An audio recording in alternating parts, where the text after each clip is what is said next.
whatever path you are on, whatever inspired you to come here today, we honor you and we welcome you. And now, our message.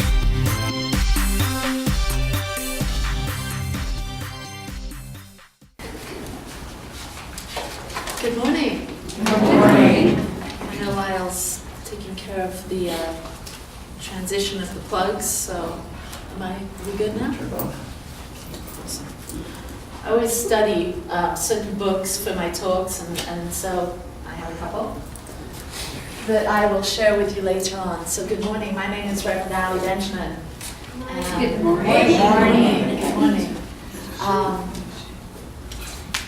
Wow, I'm kind of in this, I've got so many things that are bubbling up inside me. I want to completely acknowledge and thank the choir and the music and all of those individuals that have been working to come up with these songs. And you know, it doesn't just happen. They actually meet throughout the week and they practice and they come together and they work this thing out together. And wasn't that beautiful? Weren't those beautiful songs? Yes.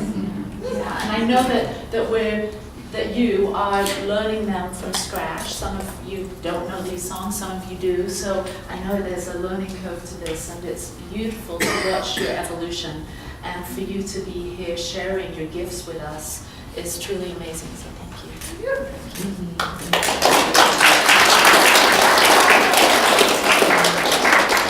And when you said, you know, there's room for more, I can see that. I can see a big choir of divine voices sharing this positive, uplifting music that really opens us up. Doesn't music have a way of touching your heart and soul?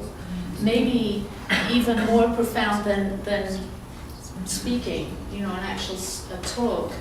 I think the music gets there quicker because it touches our hearts and opens us up in a way that maybe just listening to words, like listening to me speak right now, it takes me half an hour, where a song is just a couple of minutes. And so, yeah, it's a beautiful thing. Thank you. So the theme for this month of March is grace. Grace. And last week I talked about grounded in grace, being grounded in grace. And I shared with you a poem that I wrote several years ago. And if you didn't pick up that poem, we have copies at the back. So please find that. Neuroscience is proving that we have the ability through meditation, positive thinking, acts of kindness, expressing compassion, taking care of our bodies, and receiving energy work, body work. Through all of those different practices, we can find a greater sense of grace in our lives. Neuroscience is actually proving, through studying the brain, through studying our thoughts and how our thoughts affect our body and our thoughts affect our environment, that we can actually, through these processes and practices that we offer here at the Sattva Center, meditation, mindfulness, that we affect our reality. Science is proving that. Last week I introduced the word neuroplasticity, and I talked about the study of our brain, and scientists are able to see that through the study, through images of our brain, they can see that thoughts create what we know as neural pathways. They can actually see these. And these neural pathways can be connected to negative thoughts and positive thoughts. So we can have a tendency or a habitual way of thinking, and for the negative, let's say, that I'm not good enough or I'm not worthy. These are scientists are able to see the evidence of that thought through these scans. Isn't that amazing? So the amazing thing that we can take from that, as people that are interested in utilizing our mind to create a better life, is that we can actually adopt new thoughts and create new neural pathways. What does that mean? That means that a habitual thought, a pattern of thinking for the positive, can allow a new pathway to be formed, which will affect everything in our lives, that will create a better environment for us, and the old habitual negative thoughts, which have created neural pathways, that path will begin to diminish if we replace it with positive thinking. So that proves to me Ernest Holmes' statement, change your thinking and change your life. We have the ability to work with our brain, and science is now proving to us that it has positive effects, and we can see this. So we're paying attention more closely to what we're thinking, to the choices that we're making. So my talk today is called Elegant Choices. Elegant Choices.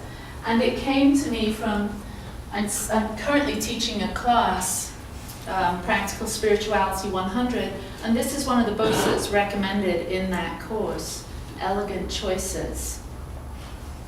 So I want to share with you a little bit about what Martha Sintar says about elegant choices. She says, I believe each of us can use our daily choices, even the most insignificant ones, to help us along this path. Now she's sharing ideas not so much on what to do because of our choices, but to how to use our choices so we know how to be. We know how to be in the world. And then I think of that thought, we're not human beings, we're human doings, but we're really human beings first. But we seem to have adopted this idea that we're human doings. So this teaching about making elegant choices is to help us to understand how to be more peaceful, more loving, more generous, more creative, more passionate, more alive, more loving. Doesn't that sound good? So we can look at this idea of we have the ability to choose all the time. We're always making a choice. Every minute of the day, we're making a choice. We can make the choice to know that we're making a choice. We've all chosen to be here today, right? Everything we experience is through the choices that we make. Choose your thinking and live a life you choose.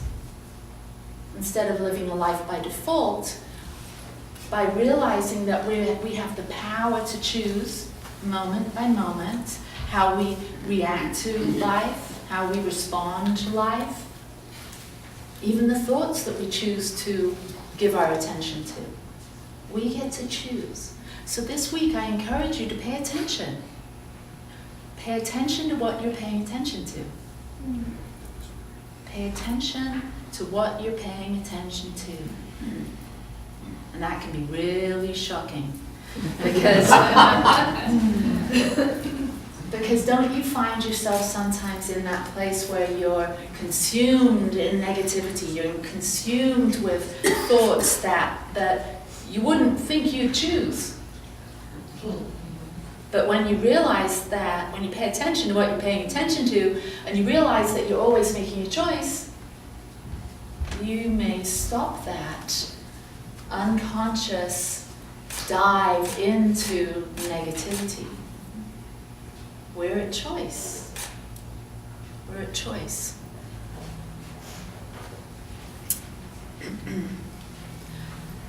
I love the minister, the New Thought minister, Raymond Charles Barker, wrote a great book called The Power of Decision. And he had a way of stating the obvious in such a way it felt like a slap, like, you know, a hit with the Zen stick. You know, have you ever had like something just so simply stated that it's like, wow, really? And he says the individual's ability to act unintelligently in a universe of intelligence is amazing. And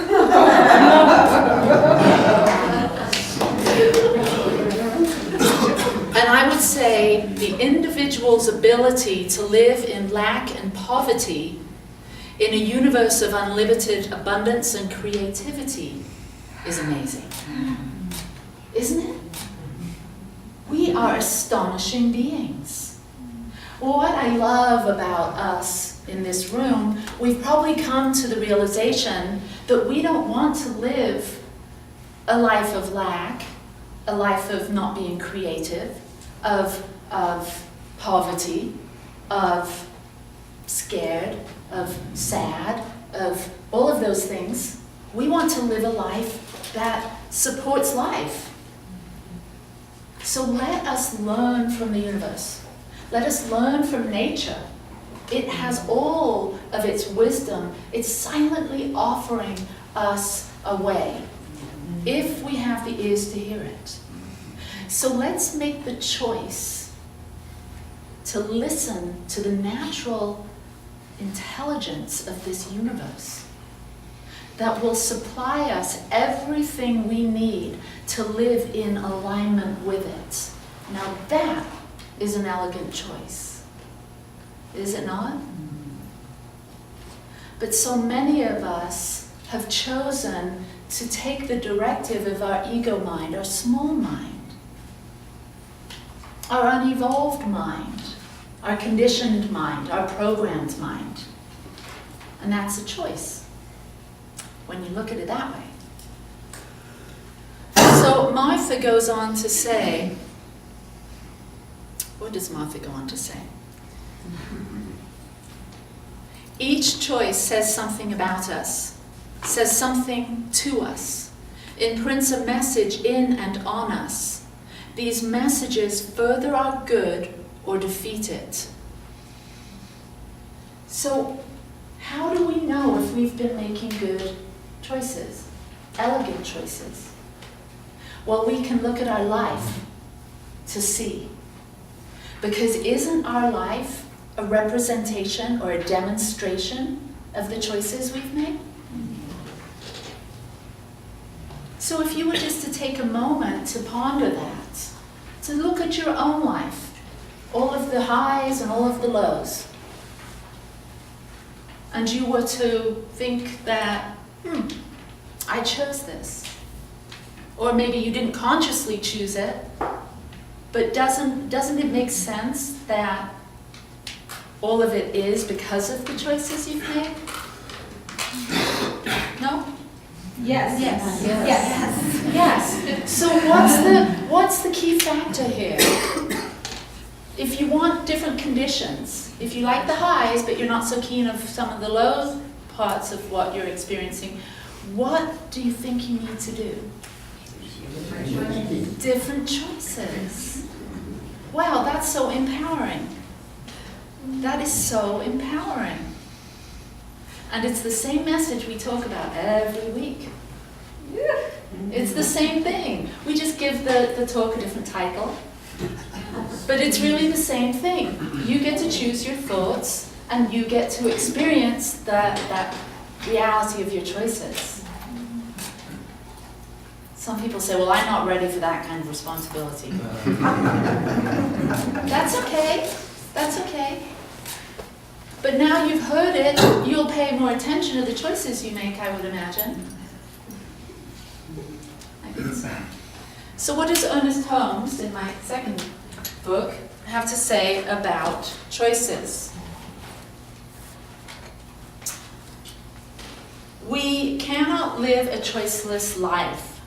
Every day, every moment, every second, there is choice.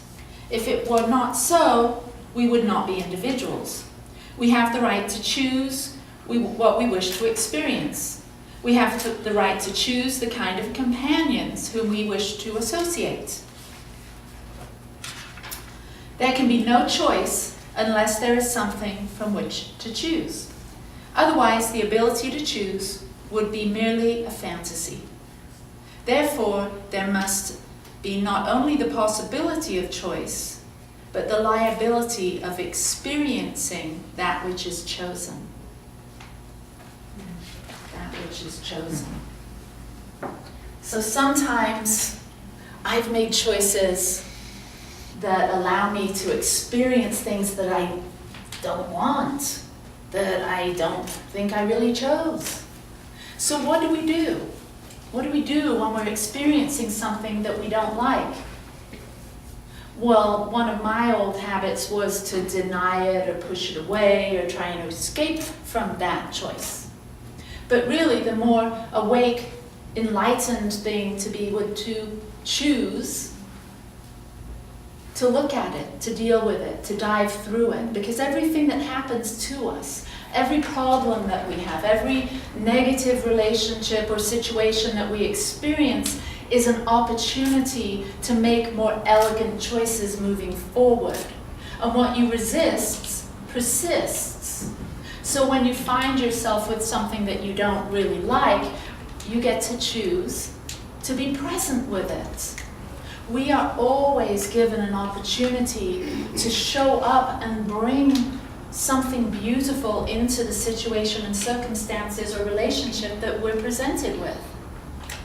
Instead of pushing those uncomfortable things away, or pushing or not wanting to open up or close our heart to that person that's offended or hurt us, what if we chose to look at it as, this is my opportunity to bring something amazing forth. I am an artist. I am an artist that's here to bring beauty into reality. We're all artists. The Toltec wisdom. Anyone read Don Miguel Ruiz, The Four Agreements? There's Toltec wisdom. And it said, the Toltecs said that all humans are artists. We're here to create our masterpiece, which is our life. You are an artist that's here to create your life. You've been given the paintbrush. And part of the palette and the paintbrush is your mind and your ability to make choices and to bring the colors that you choose forth to create your masterpiece. So if there's a relationship that you're struggling with, you get to bring some beauty forth into that relationship, not by pushing away, denying, hiding, but showing up. By showing up as your most authentic expression of love and light. Does that sound like something you're willing to do? Yes. Yeah. Kind of? Some people, not everyone. Most of the people, but not those couple of people. Well, play around with that idea. Play around with that idea. It certainly sounds less painful. Thank you, Jim. I agree. Simple, but maybe not always easy. But that's the path. That's the spiritual path. It's very simple, but our mind makes it not very easy. Our mind makes it easy. We have good excuses, good reasons why we hold ourselves back, why we don't forgive. So just ask yourself, is this a good enough reason to alter who I am as a divine being of light and love that's here to create a beautiful masterpiece? But when I'm in that person's presence, I'll just shut that down. No!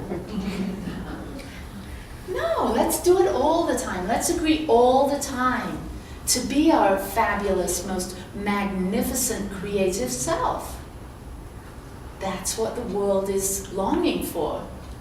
Don't you love to be around people that way, that way? That are open and creative and helpful and kind and generous? Making elegant choices? Don't you love those people? Well, be one of those people.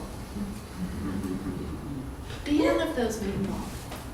Because that's your true identity. That's who you really are. That's who the practitioner, the Science of Mind practitioner that we've talked about here, that's who we see. We know that about you. That's why we do that blessing at the beginning. We know who you are. I know who you really are. You are an image and likeness of the divine. So we just let all of that other stuff dissolve. All of the doubt, all of the fear, all of the masks, we take them off. And there we are, a beautiful being of love and light. We can all see that. That's why we do the Namaste blessing. The divinity in me bows to the divinity in you. We know that about one another. Ancient wisdom has taught this. This isn't new. This isn't new. So let's look for that, because you won't see it unless you look for it. That's a choice. You will see who you choose to see. Whoa, that's reality check. We're always mirroring our thought and projecting it onto other people. So when you have those judgments and those opinions that aren't so nice and positive, that's the shadow, that's the mirror. That's the opportunity to know there's a little cleaning up, a little healing that needs to be done there. I still have negative judgments and opinions, and it looks like I'm doing that to them, but it's really I'm doing it to me.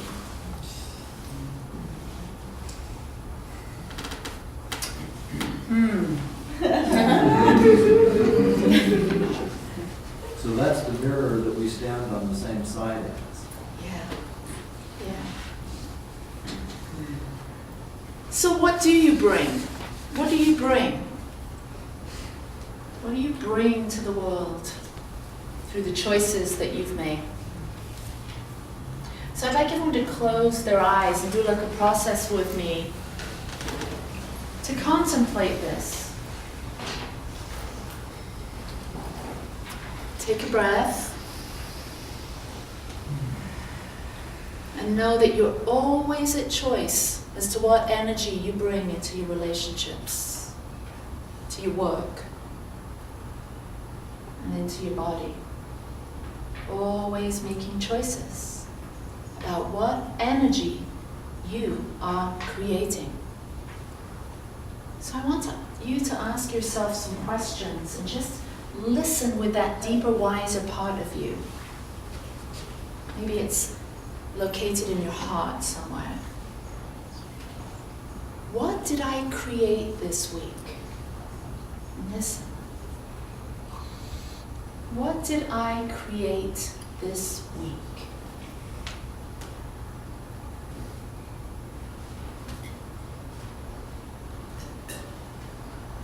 What beauty did I bring to the world this week?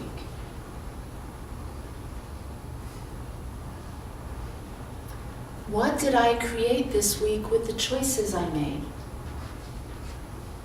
Just listen.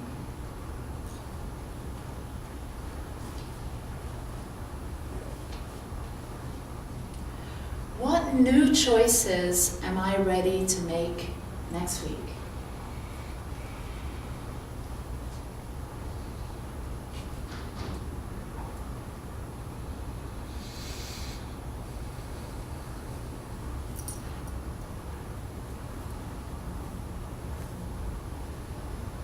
Am I willing to listen, to choose to listen to that voice within me that is more loving, more kind, and more generous than my mind?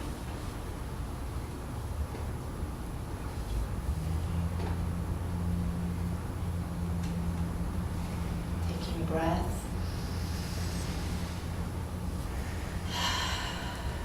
And opening your eyes.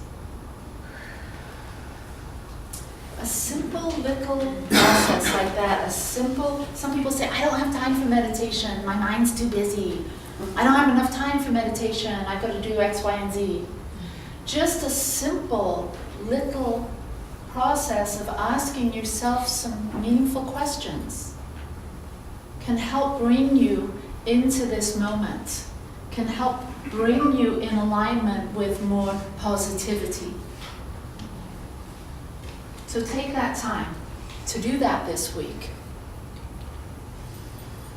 And in that way, you will be opened up to an amazing amount of grace as you simply Pay attention to what you're paying attention to, noticing what choices you're making, noticing that you can make new choices. You don't have to go down those well-worn pathways of habitual thinking and doing and being. So, may you be supported this week with every choice that you make. Thank you. So let's close our eyes and go into prayer. I recognize there is one power, one presence, one organizing, beautiful, graceful intelligence that is guiding my steps, that is speaking in my heart. So I surrender now to the grace of this inner voice. I surrender now to the beauty, to the elegance, and the simplicity of saying yes. Saying yes to my life, yes to life, and allowing myself to align my thoughts and my words and my actions with my soul and with spirit. This is choosing an elegantly beautiful life. This is a life of congruence, which I embody now. So if these words are aligning with your mind and your heart, know that they're yours too. Today I choose love. Today I choose to be the manifestation of love. Today I choose to be an artist and allow my masterpiece to express in beautiful ways that uplift, inspire, and help empower all those around me. Today I make the choice to commit to my life, to commit to seeing the good in others. Today I make the choice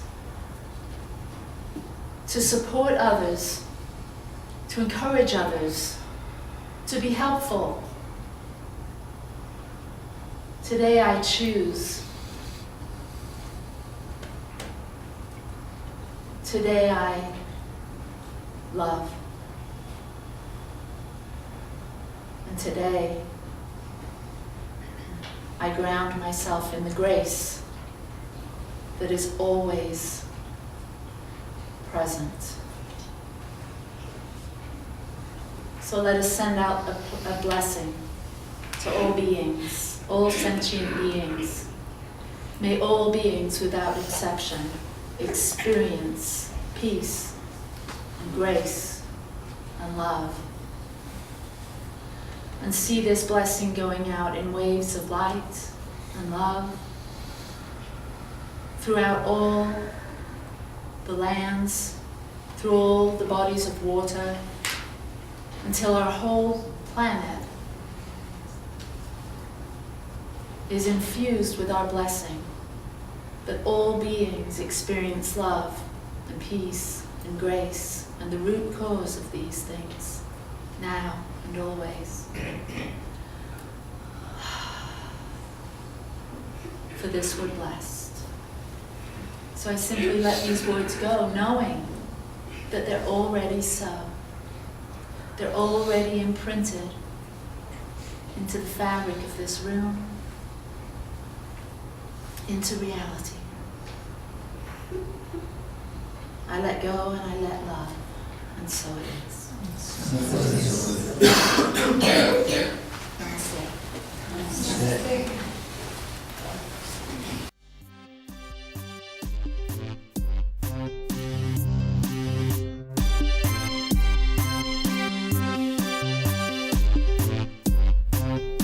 Thank you for blessing us with your presence today and being a part of the Satya Center. You're invited to join Reverend Allie and Reverend Lyle each Sunday morning at 10 a.m. for your dose of connection, inspiration, and co-creation. The Satya Center is located at 795 24th Street, Ogden, Utah.